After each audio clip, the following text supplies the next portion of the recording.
Welcome to Out Motorsports channel for cars as you are. My name is Jake. It is a tremendously windy day, and I am here with the 2023 Hyundai Kona N. This is another one of the cars in the Hyundai N car family, which is their hottest versions of what they sell.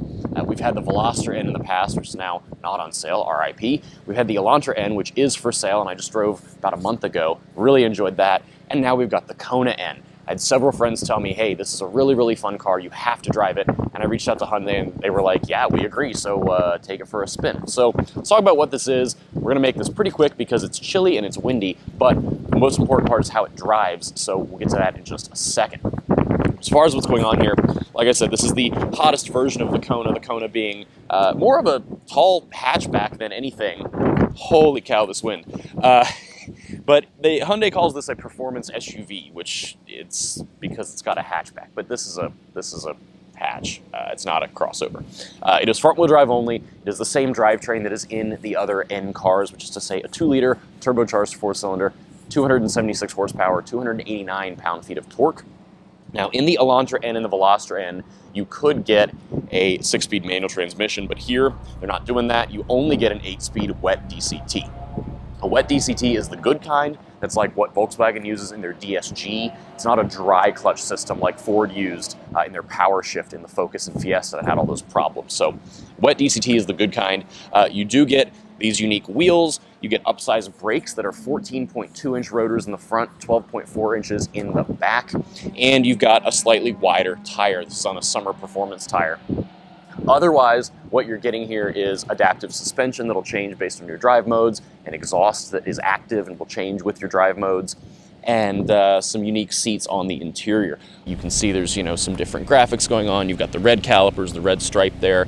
This is one of only 4 colors you can get it in, and, black mirror caps, that sort of thing. But the big parts here are all the performance bits. So with all that, let's just get right into it and talk about how this Kona N is to drive.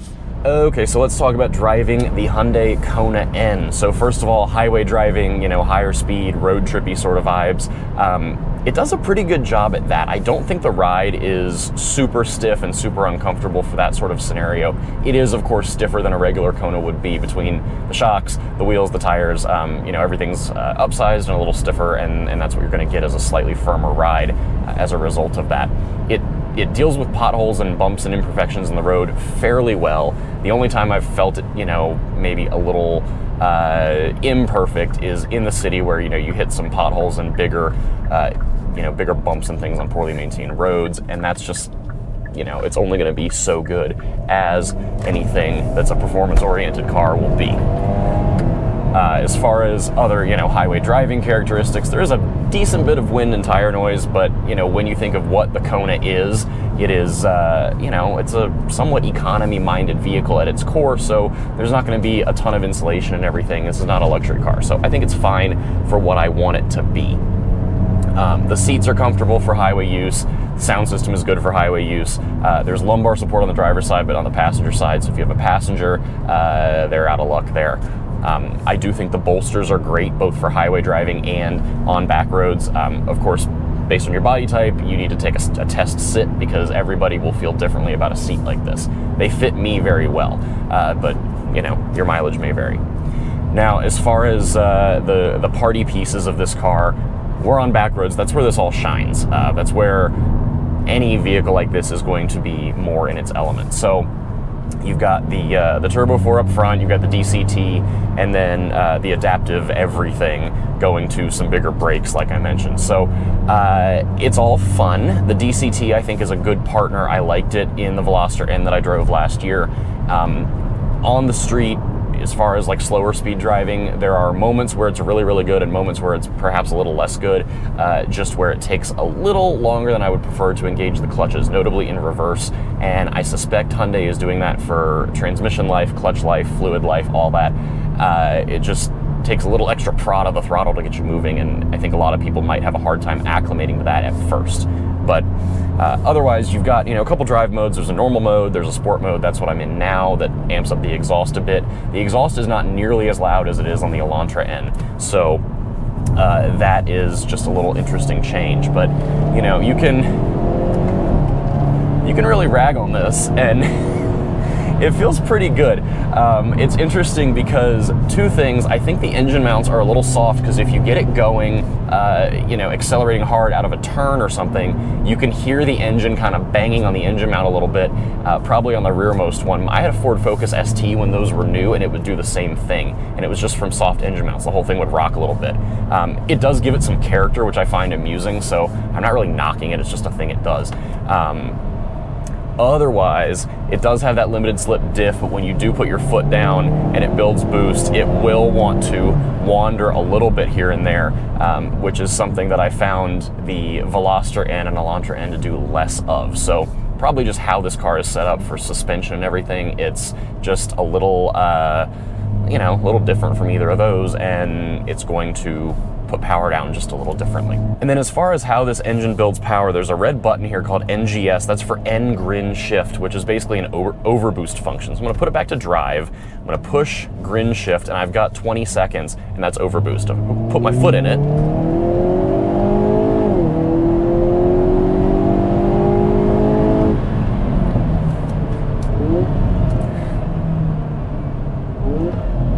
You get those downshifts here in sport mode, and you know, does it add a little more power? Sure.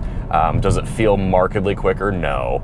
But you know, this car feels plenty quick. It is very entertaining. That's the best part about it over a regular Kona. If you need something like this, it is a fun little option that is going to be more fun than like a 1.6 turbo that they normally put in these. As far as how the engine builds power once you're out of N Grin Shift, that only lasts for 20 seconds.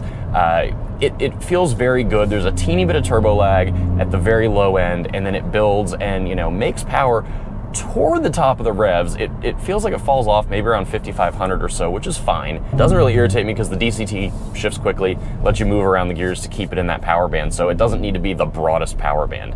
Redline is indicated at like 6,700, and I don't know if you really need to rev it out all that way. Some final little thoughts here on the Kona N. I really liked the smaller Hyundai N cars more than this one. I have a couple journalist friends who are like, oh my goodness, you're gonna love the Kona N. It is so fun, it has so much personality. I don't know if that really landed for me driving this. It is entertaining, I am enjoying it. I don't know if I would say it's as entertaining as the Elantra N. I missed the Veloster because it was like the most fun for me, but like no one bought them compared to a more, you know, volume sort of vehicle like this. So that was kind of, you know, a bummer in that no one wants weird hatchbacks. So fancy that, but you have to really manage the steering wheel if you're applying power on a turn. That was like half throttle, nowhere near full throttle. It wants to wander, which I don't feel like the Veloster and the Elantra did that, but in any case, I think this is a fun little car. It's not my favorite Hyundai N car, like I said, but it is a fun option. And I think, you know, if you like the Elantra N as a concept and you want that whole drivetrain and package with the brakes and the LSD and all the everything, but you need something that is a little more practical, this is going to be that. It is, I would say, 8/10 the car as far as the fun factor, but with a million times more practicality. And, you know, again, I'm always just excited when these sorts of cars exist because they don't have to, you know? And the fact that it's here and it exists is indeed a good thing. So, you know, kudos to Hyundai. It is something fun to drive. And, you know, for the right person, this will be a fun little car.